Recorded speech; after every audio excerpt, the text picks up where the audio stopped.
तो फ्रेंड्स हमारा ये remote app and desktop connection का ये वीडियो पार्ट 2 है।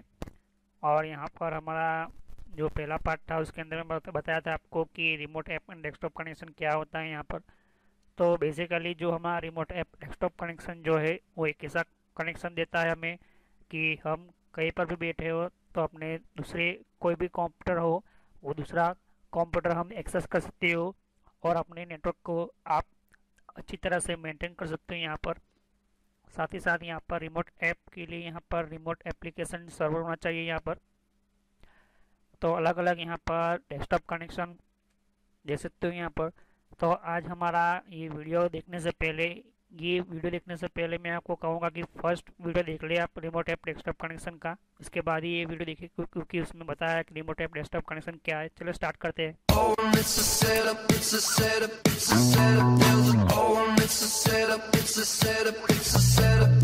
तो remote access to the server not enable लिखा है यहाँ पर। तो कोई रिमोट सर्वर जो है वो इनेबल नहीं है, या तो फिर रिमोट कंप्यूटर सामने वाला कंप्यूटर बंद हुए, या तो फिर वो ठीक तरह से नेटवर्क के अंदर कनेक्ट नहीं है।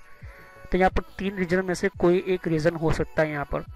तो यहाँ पर आपका रिमोट जो सेटिंग्स है कंप्लीट आपने यूज़ करके रखा है या नहीं रखा है वो भी हमें बताना होगा, क्योंकि इसके यहाँ पर देख सकते हो कि अलग अलग तरह की बहुत सारी ऐसी सेटिंग्स होती है रिमोट के लिए भी जो हमें कॉन्फ़िगर करनी होगी। तो मुझे लगता है शायद मैंने रिमोट के लिए कॉन्फ़िगर नहीं किया था। तो रिमोट डेस्कटॉप के लिए कॉन्फ़िगर करने से पहले मैं आपको कह देता हूँ किस तरह से करना है। तो हमें जाना है रिमोट को एक्सेस करने के लिए। रिमोट जैसे एक्सेस करूँगा तो सामने वाले विंडोज 7 की तरह मुझे दिखाई देगा, बिना मुझे सामने वाले कंप्यूटर के अंदर, बिना कोई कंप्यूटर के सामने जाने के बाद।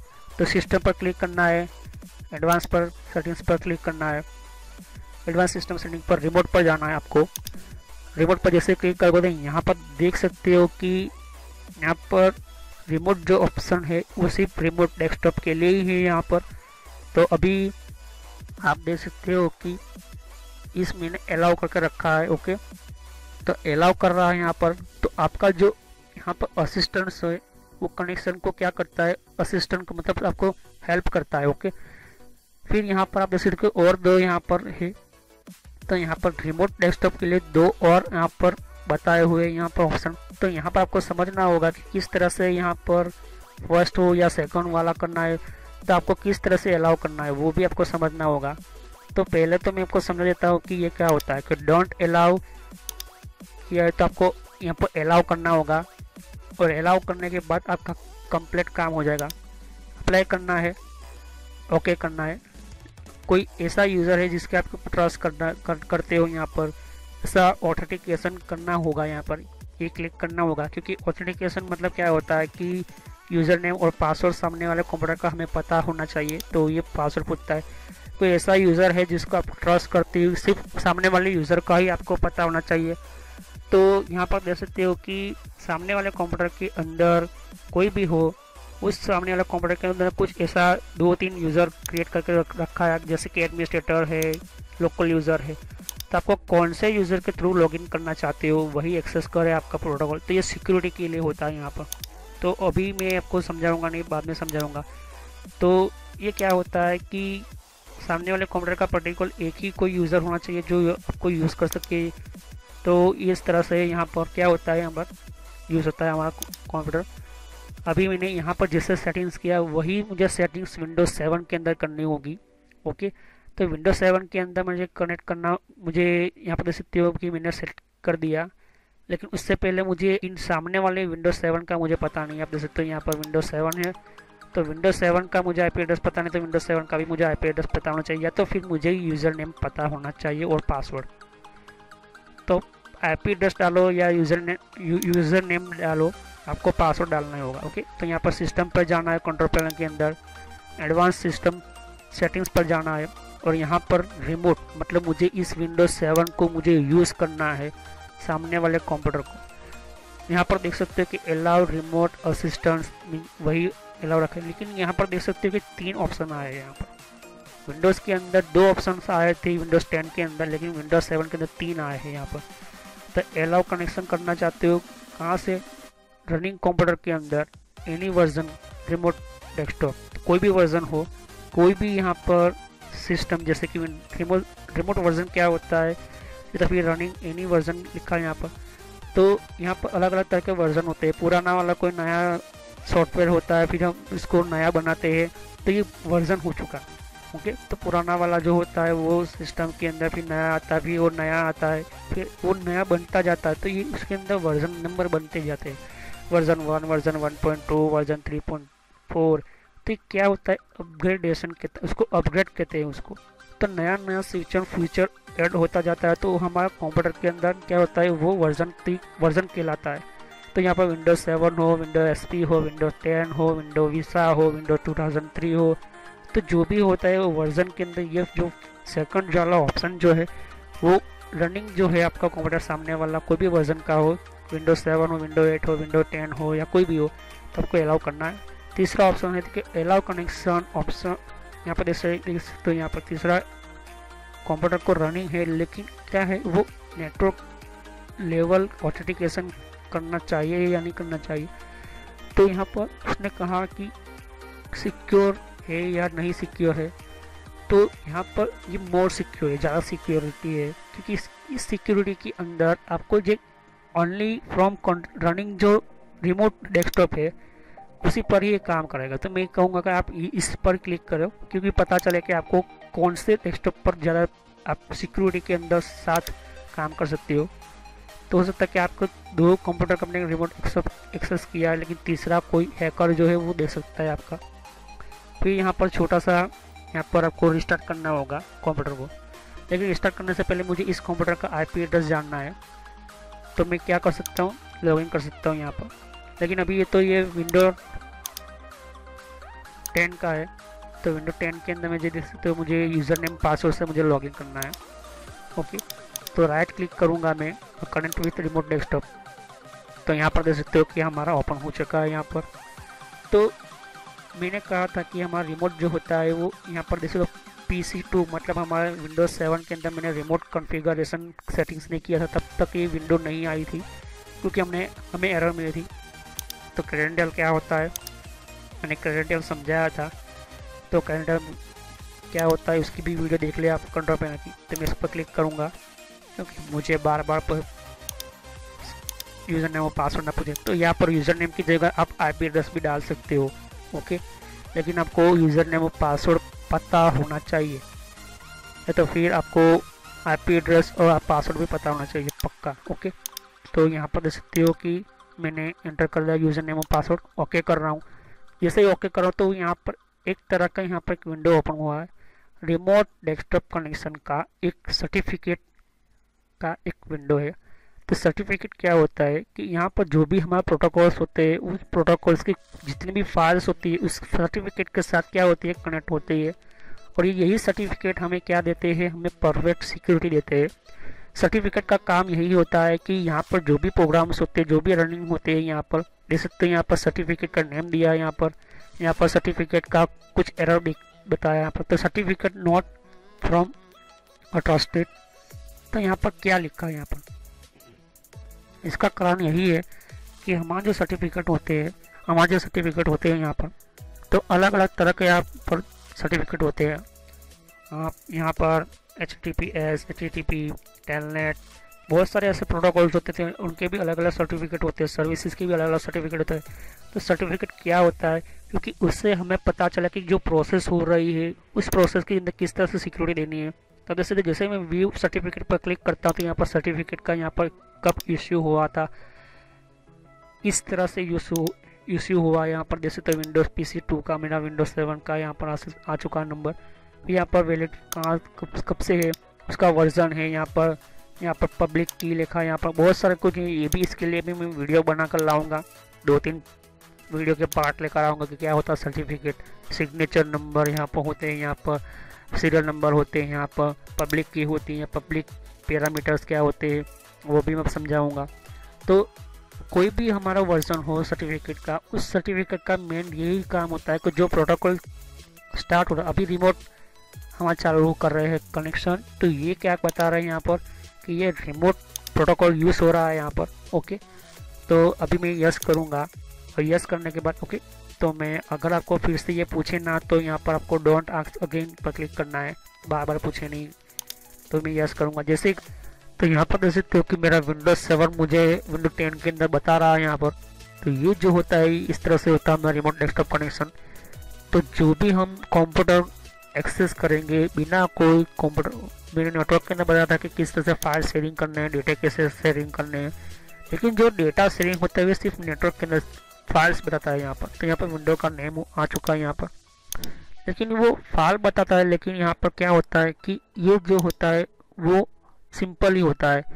अब जैसे तो यहाँ पर मैं एक नई विंडो ओपन करके रखी है यहाँ पर रिमोट की, ये रिमोट की विंडो है और ये विंडोज 10 है, देख सकते हो यहाँ पर। तो सामने वाले कंप्यूटर का भी मैं यूज़ कर सकता हूँ, बिल्कुल ग्राफिकली कहते हैं उसको, GUI ग्राफिक्स यूज़र इंटरफेस होता है यहाँ पर। तो ये जो फीचर्स था वो विंडोज़ 2000 के बाद बहुत ही बढ़िया काम में लगा। तो आप देख सकते हो कि अलग अलग तरह के यहाँ पर मैं भी यहाँ पर इस तरह से यूज़ कर सकता हूँ यहाँ पर कंप्यूटर को। फिलहाल दो ही चीज़ होनी चाहिए कि वो कंप्यूटर चालू रहना चाहिए और कंप्यूटर नेटवर्क के साथ कनेक्ट होना चाहिए। ओके, तो जो भी यहाँ पर जो बड़े बड़े कंपनियाँ होती है जो सर्वर क्रिएट करते हैं, तो क्या होता है पहले वो सर्वर को क्रिएट करते, सर्वर के अंदर सेटिंग्स तैयार करते, कॉन्फ़िगर करते रहते। कॉन्फ़िगर जब तक परफेक्टली नहीं होता तब तक वो क्या करते हैं, वो सर्वर के अंदर एक्सेस कर सकती है। तो यहाँ पर हमें दो ही ऑप्शंस मिलते हैं, यहाँ पर देख सकते हो कि सिर्फ यहाँ पर डिस्कनेक्ट और यहाँ पर। तो क्यों होता है यहाँ पर, तो ये रिमोट डेस्कटॉप प्रोटोकॉल से, तो यहाँ पर शटडाउन नहीं मिलेगा ना ही रिस्टार्ट मिलेगा, यहाँ पर सिर्फ आपको डिस्कनेक्ट और लॉक ही मिलेगा आपको। तो सामने वाले कंप्यूटर की सिक्योरिटी के कारण ही हमें यूज़ होता है। तो लॉग ऑफ करना तो लॉग ऑफ कर सकते हो। तो आजकल हम इसको साइन आउट करते हैं यहाँ पर विंडोज 7, विंडो 8 के अंदर, विंडोज 7 के अंदर नहीं। तो लॉग ऑफ मतलब साइन आउट हुआ, उसको लॉक करना है। तो यहाँ पर आपको जो भी पासवर्ड भी चेंज करना है तो पासवर्ड शायद वो चेंज नहीं करने देगा, क्योंकि ये हम गेस्ट है उसके लिए। यहाँ पर देख सकते हो मैं कोई भी यूज़ कर सकता हूँ डेटा, उनका डेटा यूज़ कर सकता हूँ, देख सकता हूँ यहाँ पर सेटिंग्स चेंज कर सकता हूँ यहाँ पर। लेकिन मैं सामने वाले कंप्यूटर का एडमिनिस्ट्रेटर यूज़र यूज़ कर रहा हूँ तो मैं चेंजिंग कर सकता हूँ। मैंने कहा था कि यूज़र को आप लोकल यूज़र सामने रख सकते हो। तो जो लोकल यूज़र होगा तो वो शायद नहीं कर पाएगा, वो पासवर्ड पूछेगा इस एडमिनिस्ट्रेटर का। तो अभी ये STK ये मेरा एडमिनिस्ट्रेटर, इसको एडमिनिस्ट्रेटर अकाउंट कहते हैं। तो एडमिनिस्ट्रेटर अकाउंट जो है STK लिखा है मैंने। तो ये जो यूज़र ID है ये बहुत ही एडमिनिस्ट्रेटर मतलब उसको पूरा फुल कंट्रोल होता है, उसको कोई भी सेटिंग्स कर सकता है, कोई भी चेंज कर सकता है। लेकिन उसकी जगह पर कोई लोकल यूज़र होता है तो ये बार बार इस यूज़र की परमिशन मांगेगा, इस यूज़र की यहाँ पर हमारा पासवर्ड मांगेगा इस यूज़र का। तो यहाँ पर देख सकते हो कि ये कंट्रोल पैनल मैंने ओपन करके रखा है सामने वाले कंप्यूटर का, विंडोज 7 का। तो अलग अलग कंप्यूटर का ये जो यूज़र होता है वो यूज़र एडमिनिस्ट्रेटर है या लोकल यूज़र है, वो आपको लॉगिन करते ही पता चल जाएगा कोई भी सेटिंग चेंज करोगे तो। अगर आपने ठीक तरह से यहाँ पर समझ सकते हो तो यहाँ पर देख सकते हो कि सामने वाले कंप्यूटर के अंदर मैं कोई भी सिस्टम के अंदर चेंज करता हूँ तो वो पासवर्ड पूछने का बार बार कहेगा। जैसे प्रोग्राम फीचर है तो यहाँ पर पासवर्ड पूछेगा वो। तो जो पासवर्ड पूछता रहता है वो यूज़र है लोकल यूज़र, और जो इस तरह से ओपन करता है कोई भी डायरेक्टली ओपन करता है ये सेटिंग्स को, तो ये क्या होता है, ये पावरफुल यूज़र है, मतलब ये एडमिनिस्ट्रेटर अकाउंट है। ओके, तो एडमिनिस्ट्रेटर यू का आप ये एडमिनिस्ट्रेटर अकाउंट से यहाँ पर कोई भी चेंजिंग कर सकते हो, कोई भी ड्राइवर अनइंस्टॉल कर सकते हो, कोई भी ड्राइवर इंस्टॉल कर सकते हो। लेकिन ध्यान रहे कि ये जो यूज़र है इसका पासवर्ड जो है वो परफेक्ट सही आदमी के पास होना चाहिए, बल्कि कोई ऐसा आदमी है जिसको ये चीज़ आती है लेकिन वो गलत इस्तेमाल भी कर सकता है। ओके, तो इसका फ़ायदा क्या होता है कि सामने वाले कंप्यूटर के अंदर जो यूज़र होता है उसके साथ लॉगिन करने की ज़रूरत नहीं होती है, टाइम भी बचता है। और यहाँ से हमें बैठे बैठे सामने वाले कंप्यूटर के हर एक सिस्टम के अंदर हम देख सकते हैं, उसको चेंजिंग कर सकते हैं। उसको समझ में नहीं आता या तो फिर कोई प्रॉब्लम है तो यहाँ पर बैठे बैठे क्या कर सकते हैं, हम इसको एक्सेस कर सकते हो। तो यहाँ पर नेटवर्क एंड शेयरिंग सेंटर के अंदर क्या होता था कि हम सिर्फ डेटा को शेयर करते थे डेटा को, लेकिन यहाँ पर देख सकते हो कि यहाँ पर अभी ये क्यों नहीं हो रहा है, क्योंकि यहाँ पर मुझे क्या चाहिए, सर्वर चाहिए। अब सर्वर मेरे पास है नहीं, ना ही वो इंटरनेट कनेक्शन के साथ कनेक्ट है। तो यहाँ पर क्या होता है कि कोई सामने वाले कंप्यूटर के अंदर एप्लीकेशन सर्वर है और एप्लीकेशन सर्वर ऐसा क्रिएट करके रखा है जिसका यहाँ पर देख सकते हो कि अलग अलग यूआरएल होता है यहाँ पर। तो कंप्यूटर के अंदर हमारा जो भी कनेक्शन होता है यहाँ पर, तो उसका जो यूआरएल होता है, यूआरएल हमें ऐड करना होता है। तो मैं विंडोज 7 की आईपी एड्रेस किस तरह बताना चाहता हूँ आपको किस तरह से होता है। तो यहाँ पर सामने वाले कंप्यूटर का आईपी एड्रेस जानने के लिए इफ कॉन्फिग लिखना होगा। पहले तो आपको मैन्युअली वहाँ पर जाना होगा, इफ कॉन्फिग लिखना होगा। ये जो है हमारा फर्स्ट वाला देख सकते हो 192.168, ये जो है हमारा आईपी एड्रेस है। ओके, आईपी वर्जन 4 है। उससे ऊपर जो आईपी वर्जन 6 है। तो ये जो आईपी वर्जन 4 है ये क्लास सी का आईपी एड्रेस है। तो यहाँ पर आपको पता होना चाहिए कि जब मैं नेटवर्क में पढ़ाऊँगा तो नेटवर्क के अंदर आईपी एड्रेस की पूरी डिटेल में बात करूँगा। ओके, तो यहाँ पर देख सकते हैं कि 255 ये सबनेट मार्क्स है और यहाँ पर हमारा गेटवे है। तो हर कंप्यूटर के अंदर गेटवे जो होता है एकदम सेम होता है, कोई भी चेंजिंग नहीं होती। यहाँ पर कोई भी हमारा कंप्यूटर हो, 200 कंप्यूटर 300 कंप्यूटर हो, उनका सभी गेटवे जो होता है वो सेम रहता है। बात आती है हमारे कंप्यूटर के अंदर इस विंडो की। तो यहाँ पर हमें चाहिए एक स्पेशल सर्वर चाहिए, एप्लीकेशन सर्वर होता है, कोई भी सर्वर होता है, लेकिन वो यूज़र के साथ कनेक्ट होना चाहिए। तो यूआरएल क्या कहता है यहाँ पर कि remote and desktop connection feature that you can use access program and desktop. Okay, तो डेस्कटॉप के लिए होता है या कोई भी लैपटॉप के लिए होता है। तो आपको क्या होता है, आपके लिए प्रोग्राम होना चाहिए इस तरह का एक्सेस करने के लिए। तो ये प्रोग्राम को क्या करता है, एक्सेस करने के लिए यूज़ होता है। सामने वाले कंप्यूटर के अंदर प्रोग्राम लेने की ज़रूरत नहीं होती है।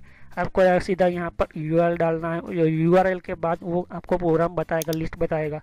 तो ज़्यादातर यहाँ पर जो बड़ी बड़ी मल्टीपल कंपनी होती है यहाँ पर यूज़ होता है। तो यहाँ पर देख सकते हो कि कोई भी आप घर में भी कर सकते हो यहाँ पर, लेकिन यहाँ पर आपका नॉर्मली क्या होता है, यहाँ पर वर्क प्लेस के लिए यूज़ होता है यहाँ पर। तो जो कनेक्ट करते हैं उसके साथ हम और यूज़र के साथ या फिर रिसोर्सेस होते हैं यहाँ पर। तो अलग अलग सिचुएशन के अंदर फोल्डर होते हैं, कंप्यूटर होते हैं यहाँ पर। तो बहुत सारे कंप्यूटर के अंदर अलग अलग प्रोग्राम्स होते हैं। तो उन सभी प्रोग्राम को एक ही ऐसा कोई प्रोग्राम हो जो सारे प्रोग्राम को क्या करे, एक लिस्ट के अंदर बताए। तो यहाँ पर अलग यहाँ पर हमें सर्वर क्रिएट करने होते हैं। लेकिन ज़्यादातर जो सर्वर होते हैं यहाँ पर, ये विंडोज़ 2008 और विंडोज़ सर्वर 2008 की बात आया। तो यहाँ पर एडमिनिस्ट्रेटर जो अकाउंट होता है ऑलरेडी पब्लिश हो चुका है यहाँ पर, और आपका डेस्कटॉप कनेक्शन भी होना। तो रिसोर्सेज का क्या मतलब होता है, जो हमारे अलग अलग प्रोग्राम होते हैं उसके रिसोर्सेज होते हैं यहाँ पर। ओके, तो यहाँ पर हमारा जो कंप्यूटर होता है, आपका नेटवर्क का परफेक्टली कॉन्फ़िगर होना चाहिए। दूसरा यूआरएल जो होता है यहाँ पर, यूआरएल भी पता होना चाहिए। तो देख सकते हो यहाँ पर यूआरएल लिखा है यहाँ पर।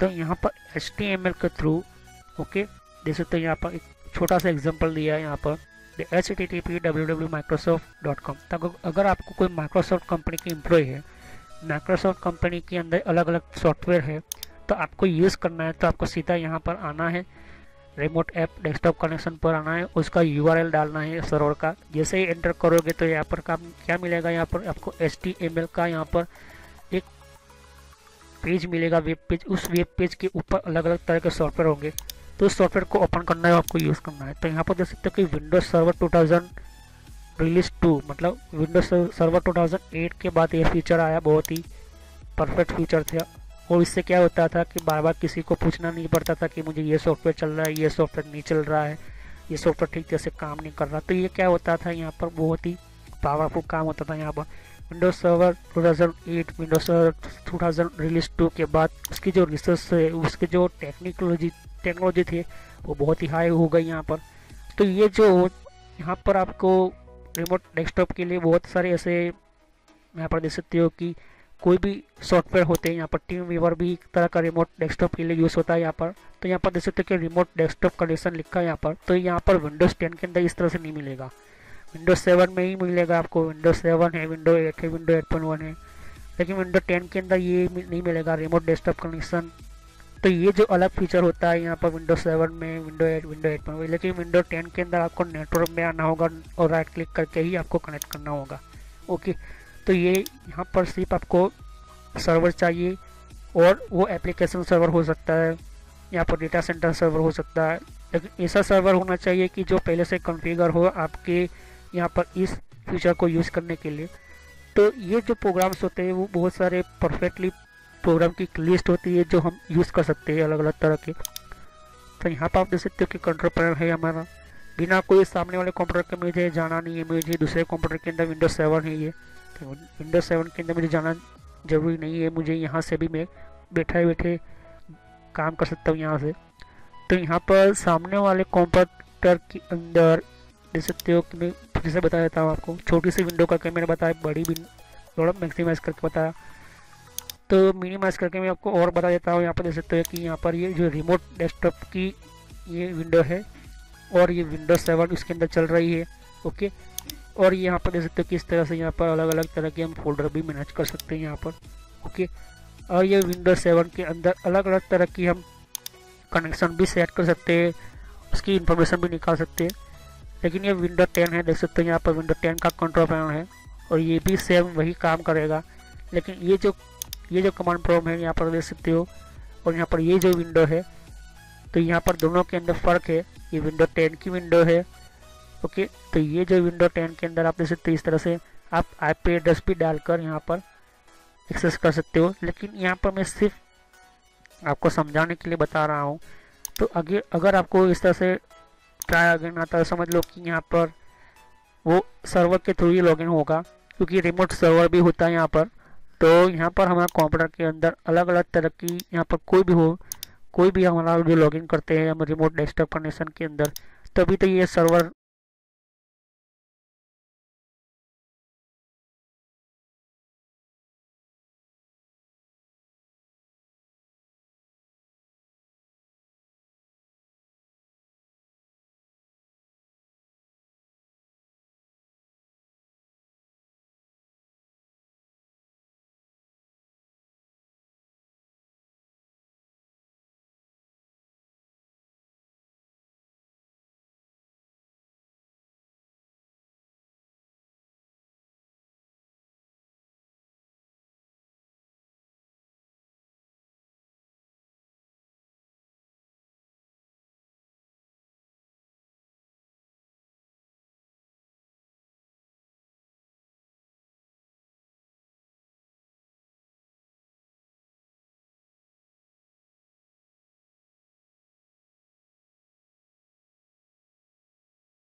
मेरे social commerce and entertainment channel है ये, और इस चैनल के अंदर आपको सब्सक्राइब कर क्लिक कीजिए, और यहाँ पर सब्सक्राइब कर क्लिक करने से आपका जीमेल आईडी के अंदर आपको एक नोटिफिकेशन मिलेगा जो भी मैं वीडियो अपलोड करता रहूँगा।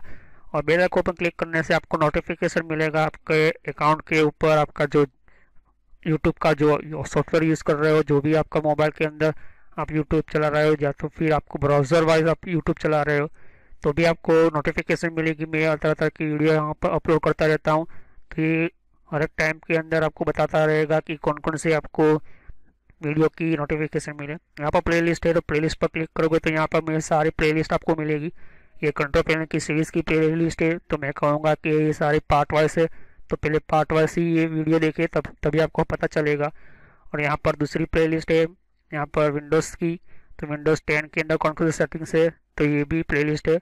तो सब्सक्राइब पर क्लिक करने से और बेल आइकन पर क्लिक करने से आपको ज़्यादातर नोटिफिकेशन मिलेगी। तो thanks for watching my video.